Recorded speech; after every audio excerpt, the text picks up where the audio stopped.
ஒன்று கொரிந்தியர் 2ஆம் அதிகாரம். சகோதரரே, நான் உங்களிடத்தில் வந்தபோது தேவனை பற்றிய சாட்சியை சிறந்த வசனிப்போடவாவது ஞானத்தோடவாவது அறிவிக்கிறவனாக வரவில்லை.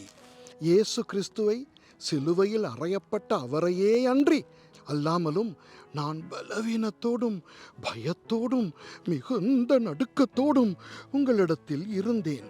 உங்கள் விசுவாசம் மனுஷருடைய ஞானத்தில் அல்ல, தேவனுடைய பலத்தில் நிற்கும்படிக்கு என் பேச்சும் என் பிரசங்கமும் மனுஷ ஞானத்திற்குரிய நயவசனமுள்ளதாயிராமல் ஆவியினாலும் பலத்தினாலும் உறுதிப்படுத்தப்பட்டதாயிருந்தது.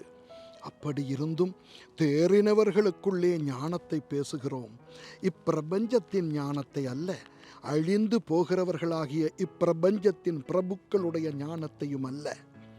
உலக தோற்றத்திற்கு முன்னே தேவன் நம்முடைய மகிமைக்காக ஏற்படுத்தினதும் மறைக்கப்பட்டதுமாயிருந்த இரகசியமான தேவ ஞானத்தையே பேசுகிறோம்.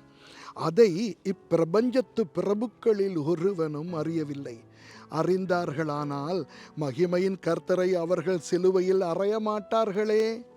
எழுதியிருக்கிறபடி தேவன் தம்மில் அன்பு கூறுகிறவர்களுக்கு ஆயத்தம் பண்ணினவைகளை கண் காணவும் இல்லை, காது கேட்கவும் இல்லை, அவைகள் மனுஷனுடைய இருதயத்தில் தோன்றவும் இல்லை. நமக்கோ தேவன் அவைகளை தமது ஆவியினாலே வெளிப்படுத்தினார். அந்த ஆவியானவர் எல்லாவற்றையும் தேவனுடைய ஆழங்களையும் ஆராய்ந்திருக்கிறார். மனுஷனில் உள்ள ஆவியே அன்றி மனுஷரில் எவன் மனுஷனுக்குரியவைகளை அறிவான்? அப்படி போல தேவனுடைய ஆவியே அன்றி ஒருவனும் தேவனுக்குரியவைகளை அறிய மாட்டான்.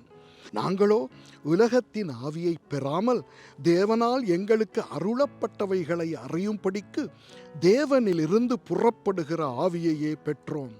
அவைகளை நாங்கள் மனுஷ ஞானம் போதிக்கிற வார்த்தைகளாலே பேசாமல் பரிசுத்த ஆவி போதிக்கிற வார்த்தைகளாலே பேசி ஆவிக்குரியவைகளை ஆவிக்குரியவைகளோடே சம்பந்தப்படுத்தி காண்பிக்கிறோம்.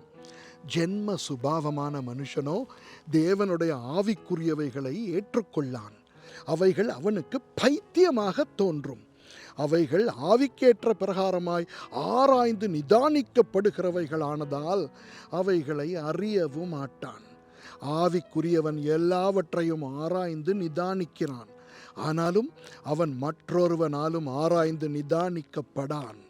கர்த்தருக்கு போதிக்கத்தக்கதாக அவருடைய சிந்தையை அறிந்தவன் யார்?